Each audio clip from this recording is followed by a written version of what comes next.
Good morning. Light mist here falling at our studios. Well, it just depends on your term of light mist. If you can, I think if you're inside the building, you can hear it pounding on the outside and the roof. I don't think it's a light mist, but boy, we have got rain coming down right now. And as Bill Murray told the bishop, I don't think the hard stuff's going to come down for a while, and I think he's right. I saw, just got an email. Caldwell County has declared a state of emergency because of the threat of flooding. Of flooding. Yeah, they're talking about 3 inches of rain with the ground already saturated and 50-mile-an-hour winds after lunch. It's going to be some ugly weather, I think, coming in. So if you don't have to get out, don't get out. I'm going to try not to get out if I don't have to. Yeah. I don't have to go with about a mile, so it doesn't really matter. It's definitely started. Hottest year on earth. All that feed. It's amazing. Yeah, absolutely it's amazing. already started. Absolutely. We I talked about this last night. I can't remember who I was talking to about it. I can remember days growing up. It was not uncommon on a regular basis to see creeks, branches, rivers out of their banks. Yeah.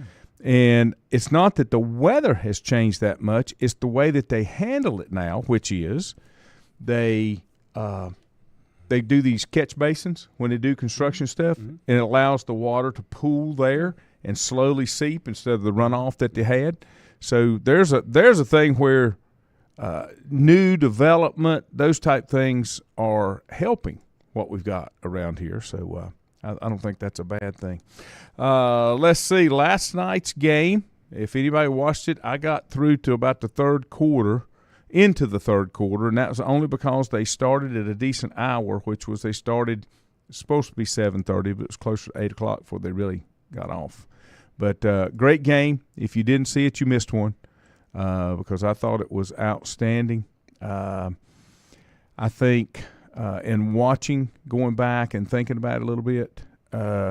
G-Man, good morning to you, G-Man. Oh, yeah. Yeah. Milton, good morning. David ready. Lilly. He's ready. David said congratulations to the Ann Arbor Astros. Milton, good morning. That's pretty good. Michigan, they came out and pretty well ran their game. I thought Washington did everything they could. They just didn't have the horsepower to do it. And the other thing, and I made this comment in the first half, and I was, hey, Richie, good. I guess I would say that I'm surprised by the way I watched a lot of the bowl games over the bowl season. You didn't have the ugly chippiness with everybody with a chip on their shoulder, taking cheap shots, talking trash. Didn't see as much, and that may be a Harbaugh thing. And it may be the Washington coaches. I'm sure of the that. culture. Yeah. You know what I'm saying? Yeah, well, I mean, you can do all that, but where do you want to focus your energy? On try to get in somebody's head that's likely as headstrong as you are, or do you want to focus your energy on the things that you can control? Right. And I thought they did a really good job with it. I like to see that. Now the big question comes up: the future of Jim Harbaugh. What happens next? He's done it. He's won a national championship at his alma mater. He went undefeated, 34-13 if you did not see it. The closest it got right at halftime, if I remember correctly, was a 7-point, I think it was 20-13 at the half, and Washington did not score again. So that's tells you kind of what Michigan is. I don't think Harbaugh stays. I don't think he wants to play the games with the NCAA. And if you're going to pay players, you might as well go pro because they know how it works up there. What's the point? And I thought it was nice. His brother got held up and couldn't get his flight in because of weather, but did get there. They showed a picture of him on the sidelines late in the first or second quarter. Cool. Now, here's the interesting thing. We just finished college football last night. And guess what? The odds are already out for next year. That's what they say. The Georgia Bulldogs are listed as a 17-4 odds at ESPN Bet, followed by Alabama at 6-1, Ohio State at 8-1. In case you did not see Do not remember the kid's name, but the center from Alabama. Yeah. Struggled a few snaps, got in the portal, and do you know where he's playing next year? He's going to be a Buckeye. He had. I mean, I don't know what went on, but obviously something didn't suit everybody down there. Wolverines, they will be listed at 9-1, along with Texas at 9-1. Here's where it should be every year. Michigan and Texas play in Ann Arbor September 7th. That's how they open the season. Every major team should play a quote-unquote bowl game to start the season instead of these cupcake ones. But here's your rundown. Georgia, Alabama, Ohio State, Michigan, Texas, followed by Oregon, Ole Miss, LSU, Florida State, Texas A&M, Penn State, Notre Dame, Clemson, Southern Cal, Oklahoma, Tennessee, Missouri, and Washington. Now, I think, in my opinion, the horseshoe falls out of the rear end of Missouri next year. I don't think they can continue what they're doing. Done. I'll be surprised. That's done. That was be fun. surprised. That was fun. Jalen Milroe is the early betting favorite at 8-1 to win next season's Heisman Trophy, with quarterback Trent Ewers and Oregon quarterback Dylan Gabriel. Georgia quarterback Carson Beck is 12-1 as far as the Heisman. Yeah, he's not that. But I'll tell you who I like is the kid from Ole Miss. You know, Ole Miss lost 2 games this year, Georgia and Alabama. So, you know, for them to be they're definitely a top 10 team going into next year. Yep. And, you know, I think one thing, Laney, that we saw last night is, you know, and we all talked about the committee got it right. I think there's a little asterisk there, team that was left out. Georgia. Yeah. Yeah. And Florida State being left out was not a mistake. No. And the ACC was represented last night in the bowl game. Yeah, the officials. Yeah. The game's just a little fast for them. Yeah. But all kidding aside, you know, it was good, you know, back and forth first half, all those kind of things. But, you know, the rubber met the road, and you kind of saw the difference between the two leagues and the ability to take a pounding. And, you know, it's the things that we talk about a lot, you know, where you play and the conference you play in does matter. And, you know, if it's really hard to see that unless you've ever been in that type of competition. You know, it's kind of like the comparison would be someone saying, for example, with East Burke, where I went to high school, okay, when we played 4A football, it was a little tougher. You know, it was tough. You know, and someone saying, well, you know, the football's still the same. Well, I mean, you're still playing football, but it's on a different level. And, yeah, it's just kind of the only way to truly fix it is to go to a playoff system. But I don't like the fact that when people had to make decisions, what I don't like is Georgia was number 1 all year, and they get beat by 3 points and they fall to 6. Well, the biggest thing, like that. The biggest thing that happened with all of that is it truly proved that you can't do 4.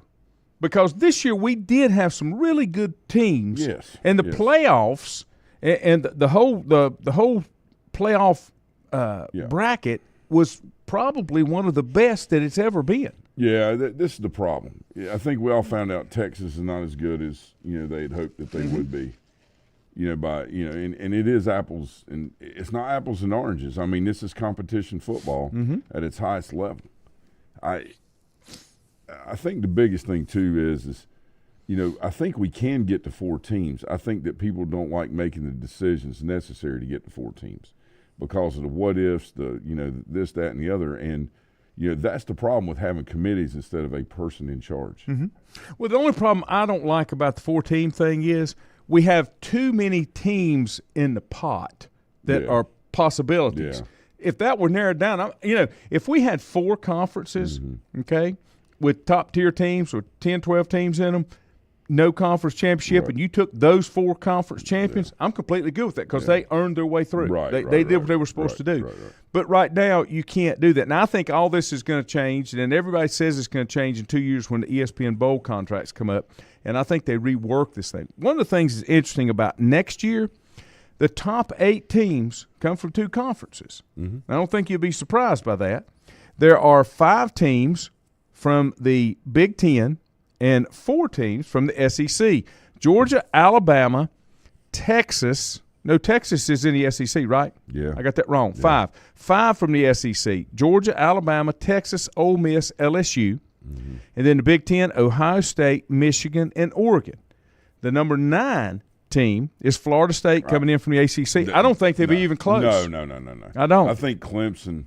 Clemson's just a few slices. Well, I think Clemson's, your ACC, champion next year. And I got to tell you, with all the stuff that's going on and the people becoming disenfranchised with things, every year it's kind of like, it's kind of like DraftKings, draft your team this year through the portal. People at some point are going to be, people like the stories of, well, this kid came in and worked for, 4 years and now he's doing this, or this kid came in and worked for 2 years and now he's doing this. And it's just, the free agency thing, Lanny, is not sustainable long-term for engagement. Mm-hmm. So, ESPN just signed contracts with college football for like 10 more years with some things, I think last week or whatever. There's going to be major changes, or you're going to see people, start just being disinterested and start doing what they're doing in the NFL and pulling for players instead of pulling for teams. Mm-hmm.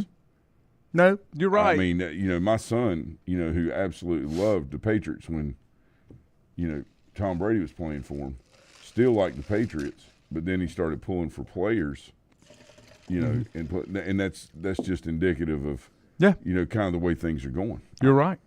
A couple comments that came in. Richie said watching the game last night reminded him of a tweet that he saw from Lincoln Riley at Southern Cal. He said the Big Ten isn't ready for the speed we have on the West Coast. We, talking of Southern Cal, is going to sling the ball around and they will be trying to keep up.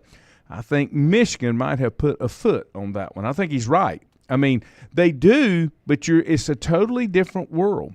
Junior Adams, good morning. Jeff Taylor said, "Don't sleep on Dart from Ole Miss." Is that the quarterback, Jeff? The Dart, yes. Okay. Yes. Yeah, that's what he was saying. Who said that? Jeff. Oh, Taylor. Yeah, that's a great point. Yeah. Yeah. Milton said, "I think Washington's quarterback will be a bust in the NFL. Release is too low."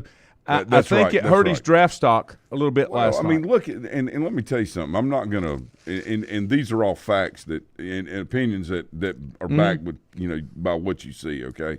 And Milton said that right. These are good points. He has been beat up so bad. Mm-hmm. He's had multiple ACLs, dislocated this shoulder, dislocated that shoulder. All these things.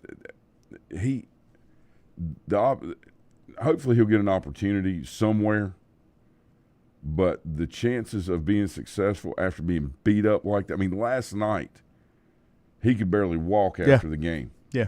That is every weekend in the first half or the first quarter in the NFL. Mm-hmm. I'm not saying he's not a tough kid. I'm saying his body's been battered.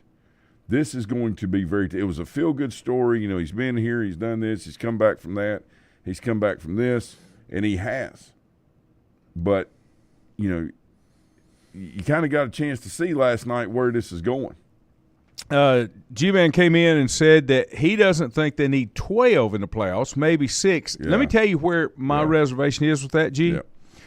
I'll meet you halfway. I want to go 8. I don't like bye weeks. I don't like open weeks. I would rather go finish the regular season, take away the conference championship. Everybody gets a week off and then start and play every week till you get done. Okay? I just, we'll get into this about when we start talking about the NFL, about the bye weeks and, the not playing on the last week of the season, holding your players out, that kind of thing. Richie said college football goes to 12 teams next year. You're going to see at least 5 SEC and Big Ten teams, then 1 ACC team and Notre Dame. Well, there'll be no Pac-12. And I don't think there's anybody going to be left in what's it called, the Big 10, the Big 12 or whatever, where Texas came out of. It's not a whole lot left there that they're going to pick from. I think you're probably right, Richie. G said if we have 12 teams, then a team like JMU will be in. Yeah. Don't think so, not next year because of what they saw happen. I don't know how they're going to do the criteria of how you get in. Well, see, that's the other problem too. Let's expand it, but let's not be clear on how we're going to do it. Unfortunately, you just can't let them play it out. There have been years past, like high school football used to be really, really good about this. Well, then all of a sudden people are like, yeah, but you're not getting all the best teams in there if you don't open the playoffs up and get more people in. Why? Just win your way in. It's easy. Think of it like this. I'll give you a great example. 1982, Freddie T. Ford. My dad's coaching there. Brian Kimball's a senior on that team. A lot of people listening probably remember, how great those, early 80s Ford teams were with Foster, right? Coach Foster. All right. So go through the whole conference and beat everybody. Maiden, everybody. Except they lose 7-6 to Bessemer City. Bessemer City ends up losing to somebody that Ford beat by 20-some points. No problem. Yeah, it's apples and it's not apples and oranges because you're playing the conference. Well, Ford had 2 kids hurt that couldn't play that game, which, that happens. It's football. So Bessemer City goes to the Division A or Division I playoffs. Ford goes to Division II. All right, so it's not all like 64 teams. You have this, and then you have this. And then Ford goes on to win the Division II. I think they won 2 or 3 games and got there and won it. And I'm not sure I can't remember where Bessemer City, but the argument from a lot of the coaches, and I do get that, is the best teams are not getting in the playoffs to play their way through. But the way that you come back with it, what you're saying is win your conference. And if you don't, you just got to live with it. Yep. No, I agree. Johnny, you're exactly right. Johnny said Michigan-Alabama was the national championship game, and I said that from the beginning. I felt like whoever won that game would win the national championship. I hate we didn't get to see Georgia in this. Yes, I agree. No, I agree. It's hard for us to look back at last year's and say TCU is one of the better teams. I mean, people say what they want to, but they lost their conference championship game and went from a 2 ranked to a 3. Georgia, who is number 1 in the country this year, all year long, loses by 3 points. Well, and goes from 1 to 6. What they did is they had already determined kind of what they were going to do, and whoever lost in those games was going to be on the outside looking in. Because in the moment you can justify it through emotion, right? But when you look back on it, when you have a month after it happens, Laney, you can say, "Oh, it didn't take a month for me." Well, I mean, right? But the problem is the 4 best teams, and if you're going to leave Florida State out, that opens your door to leave Washington out. Now, again, there's people going to disagree. This is an opinion show. But think about matchups. Think about it. Best teams, not who deserves it.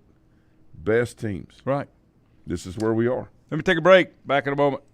Whether it's a sit-down meal or a call-in for the drive-thru, Brookwood Cafe and Catering is the answer. A variety of meats, vegetables, and desserts cooked daily, or a hot sandwich from the grill, they have what you're looking for to satisfy your taste buds. If you need catering from 5 to 500, Brookwood has you covered as well. Stop by Brookwood Cafe and Catering at 202 Providence Mill Road in Maiden. Don't forget breakfast daily till 11 a.m. Open Tuesday 6 a.m. to 2 p.m., Wednesday through Saturday 6 a.m. till 8 p.m., and Sunday from 7 a.m. to 3 p.m. Call 828-428-8944 to place your order today. If you ask around, you'll find Burke Mortuary has a reputation for excellence and commitment to value. They've built a reputation of trust for more than 35 years. Burke Mortuary is proud to offer personal attention, meaningful tributes, and the area's most affordable prices. They're also proud to offer you beautiful, state-of-the-art facilities. It's the perfect place to honor your loved one. So when choosing a funeral home, the choice is easy. Choose Burke Mortuary with locations in Maiden and Newton. Covenant Church began as a vision of just over 100 people in 1984. Since then, Covenant Church has grown and currently located at 2168 Gastonia Highway in Lincoln. The Sunday schedule includes early morning worship at 8:30, Sunday school at 9:45, and morning worship at 10:45. Their ministries extend beyond Sunday. Visit their website at www.covenantchurch.church to see all they have to offer, and better yet, stop by and see for yourself. Covenant Church may be just what you're looking for a new church home. First Federal Savings Bank has been serving Lincoln County since 1940. And as it has been from the beginning, customer service is a priority to First Federal Savings Bank. They want to get to know you by name.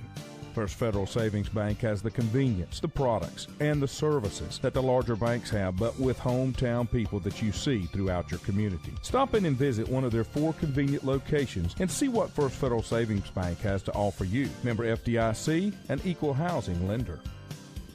Untangling your headphones, finding the right remote, saying goodbye to your favorite shirt that hasn't fit in 10 years. Why are simple things sometimes so complicated? Thankfully, with Auto Owners, insurance doesn't have to be one of them. Auto Owners works with independent agents who live in your community and answer when you call, so you can worry about more important things, like finding a new favorite shirt.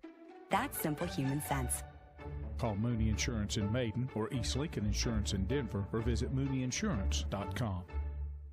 Stifel Nicholas now has an office in your community. Stifel Nicholas is a full-service organization offering a wide range of investment vehicles and services. These include money market funds, CDs, stocks, bonds, mutual funds, annuities, retirement plans, and managed accounts, to name a few. Our financial advisors will sit down with you and help you tailor an investment plan, explaining strategies and investments which may help you achieve your personal goals. Call 4Rembert today at 828-624-7300. Stifel Nicholas, member SIPC, and the New York Stock Exchange.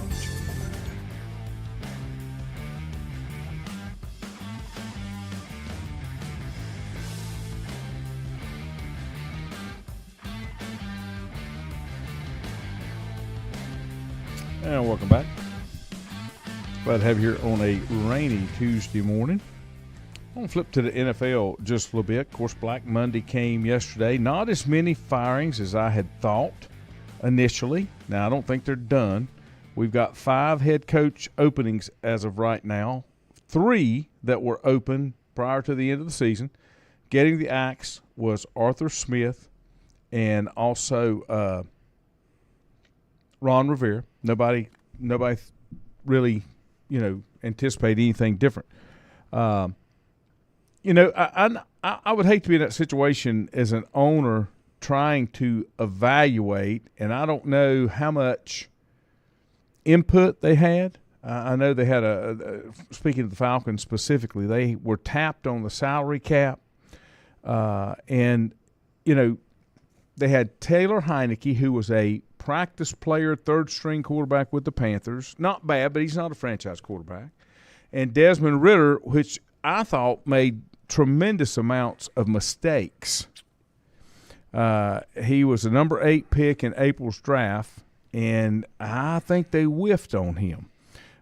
Some of the talk that I hear that would be a good fit in Atlanta, and I don't know why because I haven't gotten that deep into it, would be Justin Fields to Atlanta. I don't know why that fits better than what he's got in Chicago, but I don't I don't know how they do that. Some other news, Wink Martindale resigned as the Giants defensive coordinator. I don't think he'll be sitting very long. No, somebody will pick him up. Yes. I think there's more problems at the Giants than just letting him go. But obviously they've decided Brian Daboll, who's their head coach, has a better or a different direction he wants to go in. So I guess we'll see. What was that Wink Martindale did all those years on the game show? Don't you remember there was a game show? Wrong Wink Martindale, but that's okay. Wrong Wink Martindale. Yeah. Wrong. I thought that too, but this guy's too Wild? young. No, it wasn't. This Joker's guy's Wild. too. What was it? Dude, somebody's got to know this. I can't remember. No, it wasn't. First time I heard that dude's name, I started laughing because as a kid, that's all we used to hear about. He's an American DJ and radio personality. He is 90 years old. Okay, he hosts Gambit, Tic Tac Doe, and High Rollers. That's it, because that dragon used to come out there, man. That was it. Oh, yeah, that's him. That's him. That's incredible. Yep. Oh my God, that is correct. Dude, what great memories. Yeah, he is 90 years young. Golly. Yep. Unbelievable. But you know he was a big disc jockey, but you remember him more from some of those game shows that he came man. through. Yeah. That's Wink Martindale. Was great. That's Wink Martindale. Back up here just a little bit. Morning, Stephen. Wayne says, Wayne Howard, good morning. Penix will be a great NFL quarterback. He still has to fully develop his talent, and he will. Michigan defense kept him from easy picking throws he made most of the season, which that's what you'd expect. He said, I watched him in 4 games prior to Monday night, and he'll be a good old-fashioned pocket quarterback. As for not needing 12 teams in the playoffs, it may be overkill, but it's better than the fiasco that occurred the selection this year. That is correct. Well, on a couple of other occasions over the last 5 years. I had said all along that Bama and Michigan was a championship game. I think everybody that realistically and follows football felt like that was. And the Crimson Tide was either the second or third best team in the country at playoff time. Georgia was the other that he had rated a number 2 or number 3. Yeah, they're well easily number 1 too. Yeah, I mean, think of it like this, and you can compare these two. Bama beats them by 3 in the national championship. I mean, in the SEC championship, and then Bama loses in overtime to both number 1 teams, Michigan and Georgia. So they beat one by 3 and lost to the other one in overtime. All right, which, if you think about this and you dissect that last play, that game's tied. Tackle doesn't get driven back, and the snap's not a little low because he goes right up inside. The play design was actually pretty good. I thought it was an awful call in the beginning, but the play design was right. It's where it fell apart was in the execution. And again, I'm not taking anything away from Michigan, or the point that was made about 1 and 2 or 2 and 3 and things like that. That's not what I mean, but I think we have a scenario in point where we had 3 teams that were right there. And, I think it's fair to say that Georgia could be easily number 1 just like Michigan. Oh, I agree. When it's all said and done, right? Yeah. So, good debate for that. But, the playoff system, or I say the playoff system, next year the multiple teams, we'll see how it works out. Richie brings up a good point talking about the Group 5s. He said Liberty got handled by Oregon. I still feel the committee didn't stay with criteria that they set forth. They used strength of schedule for Florida State, but they said Liberty just kept winning. Liberty had a strength of schedule of 133 out of 133. SMU had a tougher schedule than Liberty. And was awarded the Fenway Bowl. I don't think SMU would have beaten Oregon either. But the point is, Group 5 won't be in the playoffs, and they normally can't keep up in the big bowl games that they get. Yeah. And that's exactly right. Milton said Harbaugh hired an agent. He hired Don Yee, who represents a lot of big-name people. G-Man says Ron's going to the Raiders. Are you talking about Ron Rivera? Yeah. Wow. Okay. He's not going to be on the sidelines long. No, somebody will scoop him how up. much better would Carolina be if he was there? Richie said, I would have liked to see Rivera stay and be able to do something with a franchise that isn't dysfunctional. Yeah, sure. Well, that's kind of where it's been handed every time. Richie said that Smith in Atlanta didn't use his skill players right with Robinson, London, and Pitts. And honestly, he's another one of those names that I really can't figure out where he came from. Arthur Smith, what's his claim to fame? Who did he somebody tell me who Arthur Smith is, other than he was a really good musician in Charlotte that had a recording studio. Again, last night we look at all the candidates that are potential candidates for the Panthers job, and everybody's a coordinator. There's not one in there out of the 12 that were listed that Wayne and I were talking about last night that have been a head coach. I have no problem with people getting opportunity to step it up. But when you're a dysfunction, do you need to bring somebody in that has not been there and done that? Or do you need to get somebody in to stabilize the franchise and then allow it, have a coach in waiting, all right, like a coordinator that's up and coming or that is almost ready but hasn't seen anything like that? Well, the problem is everything's about now. That's right now. And it doesn't work. But the coordinator thing, work. sometimes those play out, but they miss more than they play out. Yes. But part of that is because they don't know enough of the navigation of how to navigate the owner, how to navigate the players. Where you've seen coordinators come in and be successful are the ones that go out and hire former head coaches that were great coordinators but didn't make it as a head coach to come in and be the coordinator. Yes. And those are the ones that have made it. Arthur Smith came from the Tennessee Titans as the offensive coordinator. Yeah. Now, I did not know this. He doesn't need a job because his dad is the one that founded FedEx, Frederick Smith. But, he was a guard for North Carolina. I did not know that. He was a graduate assistant at North Carolina and then moved on from there. I didn't realize that was his background. I didn't know the guy. But the other part that hurts him just a little bit, he was a grad assistant in 2006, defensive quality control for the Redskins for 2 years, a defensive intern administrative assistant for Ole Miss for a year. Then he went to the Titans in 2011, and he stayed there through 2020 when he got the head coaching job. And he worked his way through it, okay? No problem. He did all of those. Good. But it's still hard to step into that situation, especially – I'm not going to say that the Falcons, they don't have bad ownership. That's not who Arthur Blank is, but they're not one of the perennial solid ownership groups that know how to put pieces together and make things happen. I mean, they hadn't. I think Arthur Blank does a good job. Yeah. He's never – I don't think he's ruined the franchise, but I don't think he's got exactly what he needs to take them to the next level. And that's where they've fallen apart, and that's where they need it. Now, there are still coaches that I think are going to be fired. When does it happen? When does it happen? If it hasn't happened by now – I asked Juju this question. Dallas Cowboys get beat in the first round. Does McCarthy have a job or does he get fired? He stays. I think, the ability for him to come in, there's a reason that he and Favre had the success they had. People say, well, yeah, but they only did this and that. Listen, obviously it's very hard to win in the NFL, right? But McCarthy – with all of his experience, weathered the storm of, the team can't do this, the team can't do that. And he thought, I've had players that are like Prescott. I can do things to fix this. When you have young, exciting, innovative people that are running things, that is a great thing. The problem is when you run into adversity, the experience and the rounding of the rough edges is what carries you through, not the next great idea. And what makes you fail is the lack of that experience. And that's what I'm saying. Yeah. And so when, to his credit, he is now doing the play calling.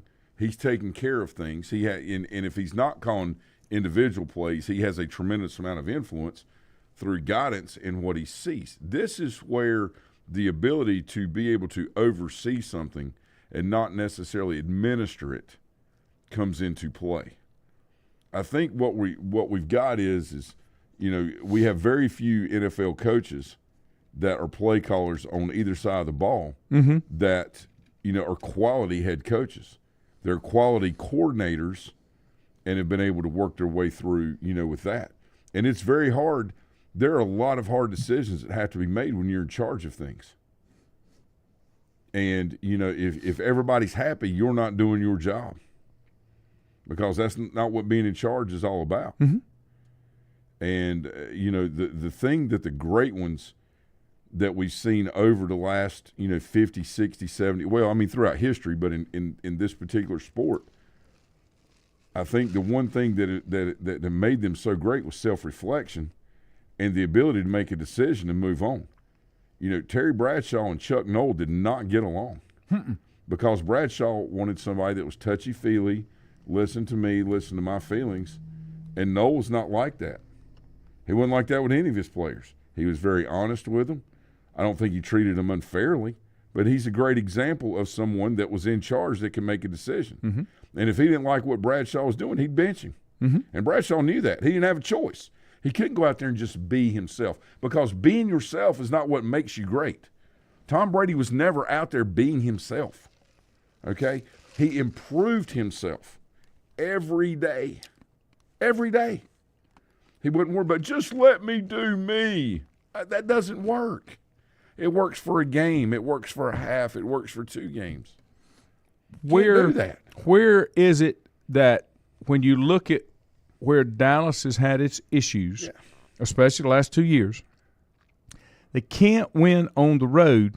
Where does that come back to? Well, Dan Quinn I really like. Now, he's one that was on the Panthers list. Yes. Okay, that has been a head coach. So let me back up. I was wrong about that. I was talking about the quarter, but he's solid. I think when you break down the Cowboys and you look at them, is Micah Parsons a defensive player or a pass rusher? Now, people can say he's both. But when teams run the football against them and are pounding through, when there's no need to pass rush, then what does that make you? It makes you a defender, all right, of the line of scrimmage, basically of the line of scrimmage. So getting upfield really doesn't matter as much. So, the couple losses they've had people going at him and at them. Now, I'm not picking on him. He's a great player. I do think but the thing of it is, you're not picking on him. You're picking out and making a statement based on the position, because once teams figure out he can't play defense, he's a pass rusher. Well, think of it like this, Lane, and you're right. Think of it like this, though. I've sat in rooms with guys, high school, college guys, whatever, talked to them on the phone, all these things, scheming. And what they're doing is they're going through play design instead of analyzing who they're playing against. The front doesn't matter. The set doesn't matter. Oh, this is what you got to run. It's the best thing. That's not true. It's about the front and the set, and then your front, your front 7 and how you're going to counteract that versus the back 4. All right? Last night, and I'm just giving an example, but what we saw was a lot of 4-2-5, out of Michigan and out of Washington. The problem is the flat on the backside is not covered, because most of the time the corner on the backside's got that guy pretty much man and carries him out. Right. And so you drag route, the quick side linebacker has to help in that flat, even though the corner's technically supposed to be there. But because you got 3 on this side, they occupy the 2 safeties and in the corner over here. The problem with things is there's so much worry about play design instead of studying the tendencies and the things that, and then the abilities or lack thereof of who you're going against. And I think Michigan, all right, along with teams that have beat Dallas this year, have done a good job of dissecting who they're playing against and saying, what, if this guy's a pass rusher and we're in the gun and we're going to run the ball, he's going to get upfield and get an outside rush, all right, then we're going to go ahead and push him out a little bit, let him come inside, and then bring somebody to kick and go up inside on the run. But, last night – it's not rocket science. Last night, I thought it was how do I want to phrase this? It was over-design or over-analysis. When Michigan would go heavy and have an extra lineman, like they did it twice, and had two huge big plays, Washington would sell out thinking it was coming, and all they did was run a back up that side and then let him bounce to the other side because there was nothing there. See, the other thing, too, is off of that, Michigan set that up because they went heavy to the right a couple times and then ran cutbacks to the left where they only had 2 linemen, guard, tackle, interior guard, tight end, interior on the backside. And so Washington initially said, well, we can just play our base defense and do this. Can't do that. No, and then they shifted. Because it's a numbers game. That's why the 4-2-5, if you want people to get out of that, run speed option to it, which nobody does. Run speed option to it. The safety's going to come from 12 yards and make the tackle. Yeah, it's 6. Right? You just arc your tackle on the wheelbacker. All right? You stalk block. Wide out and corner, or wide out goes to safety. Now the corner becomes basically the option. Yeah. Because you're going to pitch off of the end, but the ends, a lot of times they come so far upfield or they squeeze, which is a rule, crazy, all right? But they squeeze down and just run outside of them. Laney, I'm telling you, man, there's Michigan did a really good job of showing tendencies, okay? But then they went against their own tendencies because the defense was over-adjusting. I completely agree. And think about the 2 times that Washington had big plays that they didn't complete it that could have been game changers. To be fair to them, they had a kid wide open down the right side. They flooded the zone. Was what you do against the zone. You flood it, but then make the safety or corner make the decision. But kid ran it in and then out, like a corner route. He's standing there by himself and can't get adjusted back to the ball. Right. That wasn't a bad ball Penix threw.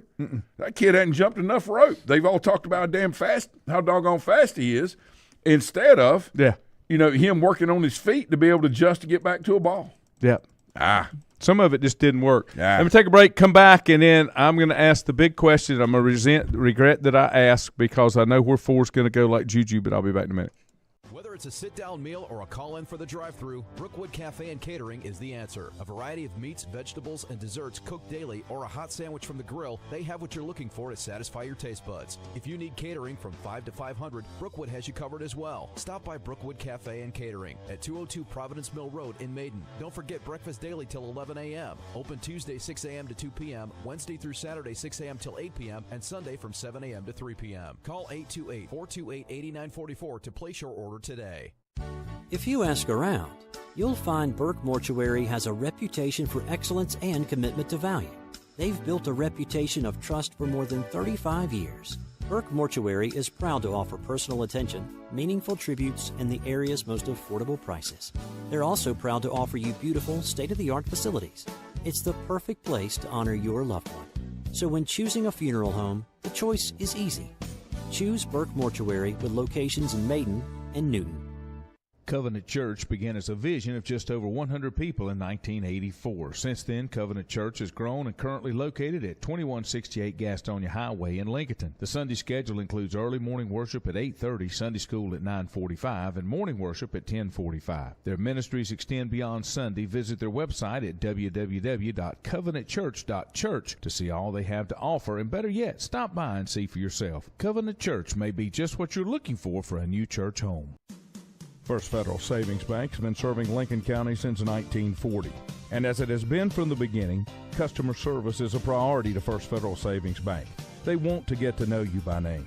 First Federal Savings Bank has the convenience, the products, and the services that the larger banks have, but with hometown people that you see throughout your community. Stop in and visit one of their 4 convenient locations and see what First Federal Savings Bank has to offer you. Member FDIC, an equal housing lender.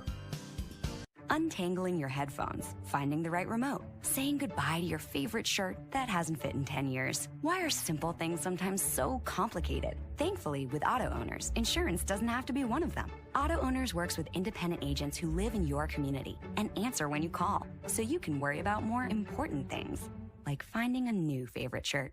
That's simple human sense. Call Mooney Insurance in Maiden or East Lincoln Insurance in Denver or visit mooneyinsurance.com.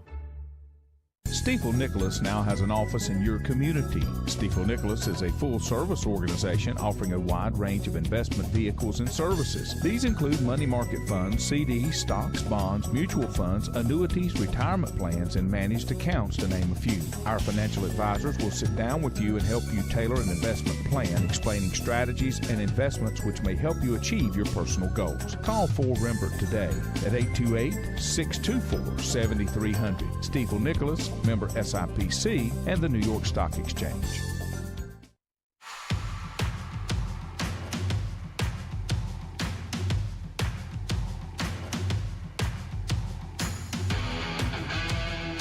And welcome back. Rain still falling down. If you're keeping up with some of the news that's going on, there's been a couple of state of emergencies declared. Caldwell, Catawba County, for the rain and wind that's coming, the threat of flooding. And a lot of that's because the ground is so saturated from the rain we've already had that that's where part of it is coming from. But just be safe if you got to be out there. And a lot of folks have erred on the side of caution more than anything else. A couple comments here that came in. Milton said, and we'll come back to this, Milton said, McCarthy's like Tomlin's successful mediocrity. And I'll come back to that. Dennis Lee said, great point. Coaches have to be careful these days because players might get their feelings hurt and then enter the transfer portal in college and then ask for a trade in the NFL. That's right. Chad said Washington could not handle the shifts and moves and trades as far as swapping off responsibility. Yeah. And he also said Michigan also uses the tight end well. Successful football teams from college to pro and probably transitions into high school to some extent, but the successful football teams have to have a very, very good tight end. That brings out so many more options that you don't have. But let me go back to the Tomlin. Juju and I argued about this last night. Mm-hmm. Top 5 teams and winning percentages and all that kind of stuff over the last 5 years. Pittsburgh's there. Dallas is there. San Francisco's there. The problem that I have, don't tell me about history. Tell me about how you're getting back to relevance. Now, he said, well, would you rather have a team that's always competitive, always playing for a playoff spot?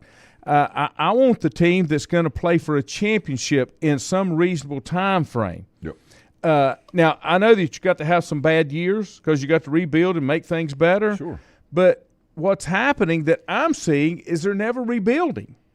They're never getting to that next level. I understand the Tomlin thing, and I know that he'll probably be there till he doesn't want to be there anymore, but I'm just not seeing that progress. You know, he made the comment, well, they're playing on a fifth-string quarterback, okay? They're playing on a fifth-string quarterback, Pittsburgh is with Mason Rudolph. They've been winning with they've been winning with him. Well, that's what he's saying. That's the only guy that but can just throw think the how ball much down better. the field. Brock Purdy is another example. There's a lot of it in how a coach utilizes what he's got. You can't just say, well, I don't have the players I need here. I'm just not going to do anything.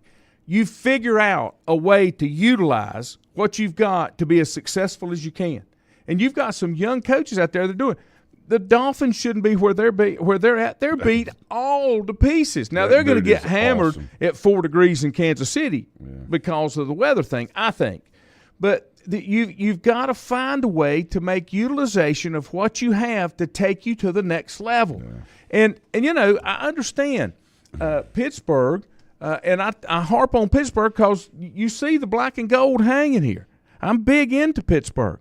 But they're just not – that's an organization that has a true commitment to run the football franchise and make sure it runs right. And I'm not seeing enough from the result side from what they're putting in. Now, do I expect that from Atlanta and Carolina? No. Tampa Bay? No. But, you know, you've got to do more with what you've got. Even Dallas. Dallas should not be what they are.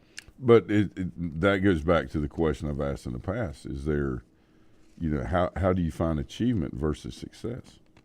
How do you define between the two? Often the two are skewed. Right. And, you know, a lot of times people say, well, yeah, but if somebody does something a long time, then that means they're successful. I don't know about that. I don't know. You know, I mean, if somebody does something for a long time, they really don't do a whole lot with it and have flashes every now and then. That's more of an achievement than success. Success is what it is. It's being the very best at what you do in a given amount of time, you know, and accomplishing it. Good morning, Juju. Tomlin is 7-1 versus the Raiders over the Ravens over the last 4 years. That's right. And you know, my thing is like when I look at that, and I don't dislike Mike Tomlin. I've said that many times. I think he's a good man. I think he's very good for people in that locker room. He's been more than fair to many, many people. I agree. The one thing I didn't like, and I may not have seen enough on it, is when Myles Garrett took off Mason Rudolph's helmet and started beating Rudolph with it a few years ago. Mm-hmm. All right, because he said he was throwing ethnic and racial slurs at him, or racial slurs. Now, there was no proof of that. Tomlin defended Mason Rudolph. You know, Rudolph has stayed on as the third quarterback. But this is the thing about Mason Rudolph. He is a prototypical NFL quarterback because he's 6'5", 6'6", and he has arm strength. Okay, he's not a flash of this and a flash of that.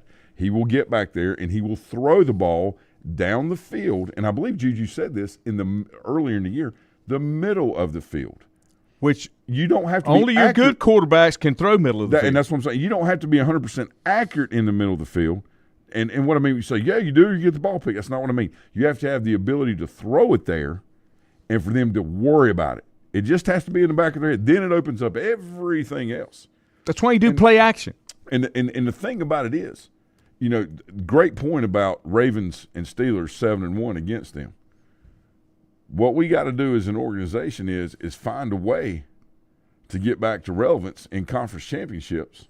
And I'm not talking about win the division. I'm talking about AFC championships so we have an opportunity to get to the Super Bowl.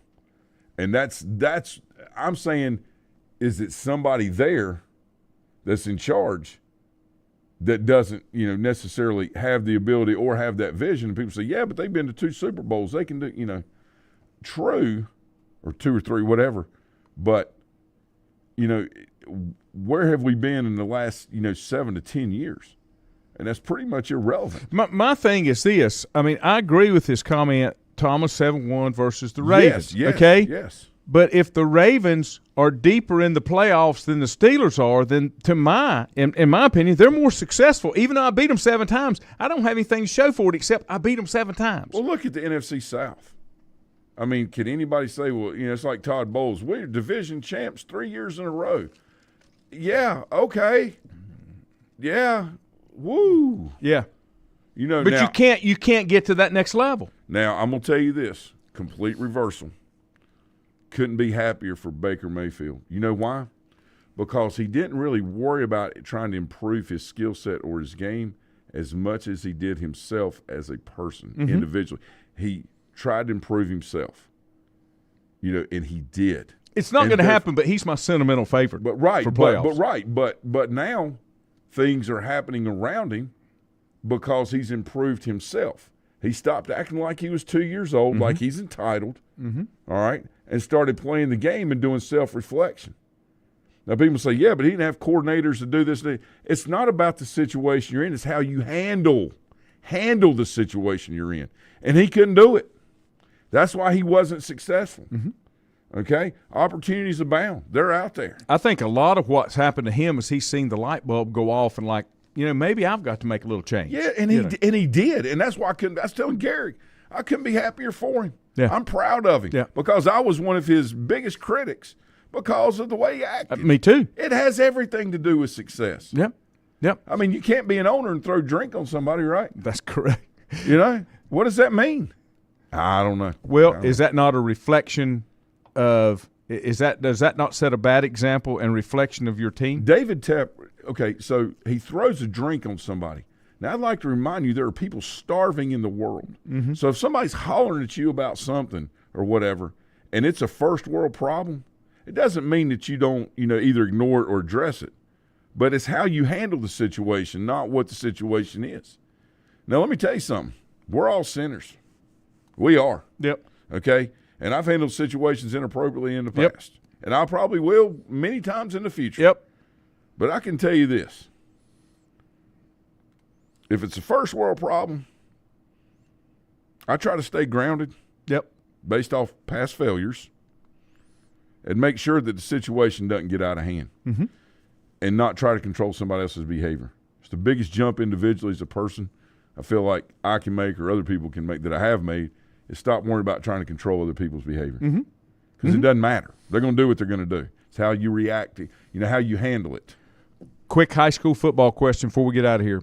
Dennis wants to know, why don't high school teams in the area utilize the tight end more? That is in college and pro. You're seeing it more and more how critical that is because that's another weapon that you don't have to use 90% of the time, but it is a weapon that has to be respected, like you were talking about throwing the ball down the middle of the field. Yeah. I guess it has to do with it's a great question, and it's one that you and I have talked about quite a bit, and it's cost teams, locally playoff games, not being able to have that extra person in the box or have that person to go to potentially throw the ball to. Right, the tight end is where the greatest mismatches in football occur because there's really no one that can guard a tight end if you have a good running back, which most teams do, and 1 or 2 wideouts that are more than adequate. And if you do, it's going to be a linebacker. If you have 2 really good wideouts, in theory, you don't need 4. All right? Where's the next mismatch? All right? People out there, we got to guard these 2. Who's going to guard the tight end that can run or that can catch or that can block and be a combination? You know, and there's a lot of great tight ends in the NFL. But that's when they talked about last night, 12 personnel and 13 personnel, where you have 1 back and 2 tight ends or 3 tight ends. When you have 2 to 3 tight ends on the field, they have to line up and play football like it was meant to be played, and that's in the trenches. The defense does. They no longer can get in their special, 3 stack or 3-4, and not. You've got to bring 5 and 6 and 7 people on the line of scrimmage and play football. And to Dennis's point, most defense in high school football are, well, we run a 3-4 where we have 2 outside linebackers, or we run a 4-3 where we have the. Listen, if they're not comfortable defensively playing on the line of scrimmage, you make them get up there because that's where the advantage is, right? So, like, and I know you've been on our sidelines when I was coaching over here, but our outside linebackers were defensive ends first. And people say, no, they weren't. They were athletic and run around it. No. We learned how to play football at the line of scrimmage first every day. Okay, so when we did come across a tight end like a Reidsville had, big kid, great, we pretty much neutralized him, okay, because we were more physical, than he was or they were. Now, he was very physical, but I'm saying we were equally, as physical. So to Dennis's point, Dennis has got to be scheme or, perception of what they want to do, being the offensive coordinator, offensive staff. I don't know. I do know that as a defensive guy, when I go against a team that has a tight end, I don't like it as much. I want them to spread out there. I want them to because of the margin of error. Let me of a spread offense and throwing the football. 2 comments. Juju said high school needs a tight end to be a key blocker more than a pass catcher. And I'm going to come back to that. Yeah. Bob said tight end position is the missing piece to most successful high school offenses. He's right. The fullback and tight end position is more for power and or control offensive teams. That fullback needs to be able, and tight end needs to be able to move into what's called an H-back. That's what they do now to be able to, and it's a little bit smaller, quicker than a fullback, maybe a little longer, to be able to get out in the flat and catch ball for zone slice and things like that, where they come back across and and again, the H-back, all it is a fullback, right? It's just modified. My tight end theme when I was coaching, okay, this is what I needed. I evaluated positions by how I wanted to do things and what your key skills needed to be. For me, the right tight end, the perfect tight end, was a tight end that could block first, seal the corner, and possibly slide down to the next level on linebacker. That was the first thing the tight end needed to do. From a passing standpoint, where I needed my tight end to be strong, I needed to be able to hit the pop pass, the hotline pass, whatever you want to call it, just right off the line of scrimmage. Yeah.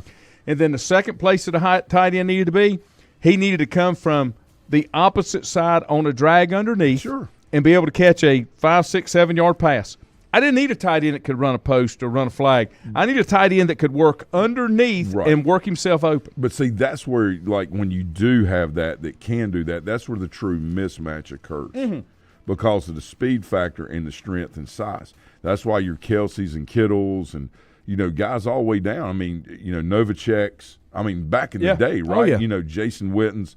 These are why that position is more powerful. But I'll tell you this, one of the reasons I think star mount was so good for so long in football, okay, is because what they would do is they would have a tight end, but oftentimes they would put that tight end they would unbalance a line to the right and have center guard tackle, and on the backside have guard tight end, but they still ran a wing set over here, but the tight end was eligible here. You always had to account for where that tight end was.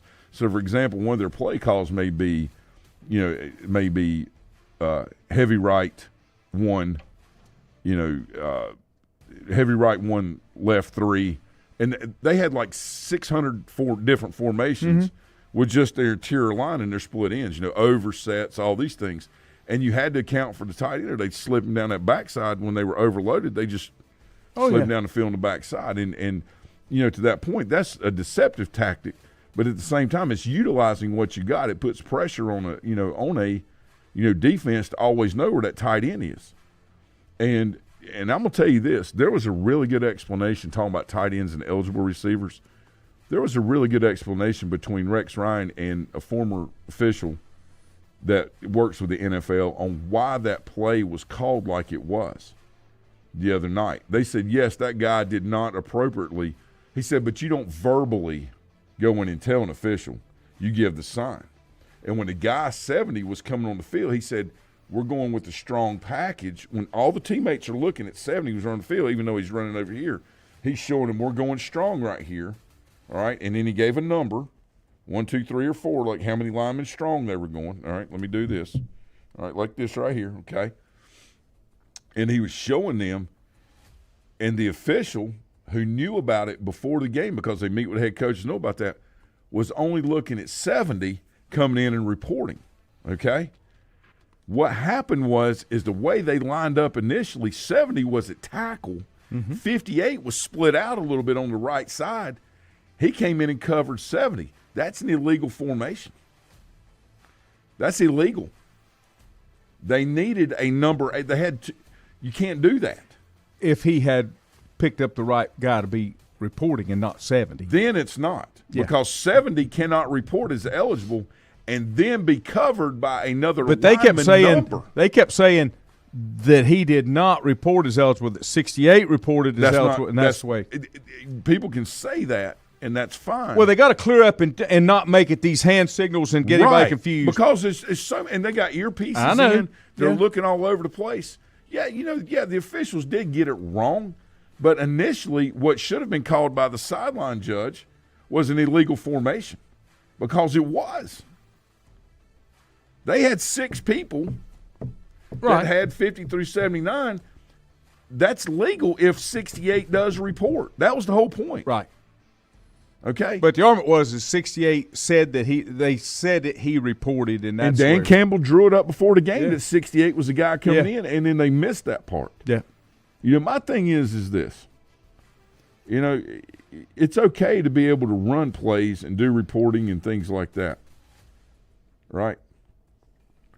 But if you clean up the way it's reported, then everybody knows what's going on. And there's no more taking advantage of the situation. Right. The officials have to let the defense know who's coming in. Normally, the official announces. Yes, to the defense. You hear it on the thing, but they tell the defense. Right. They tell and that didn't happen either. Hey, guys, 70's eligible. That didn't happen here. either.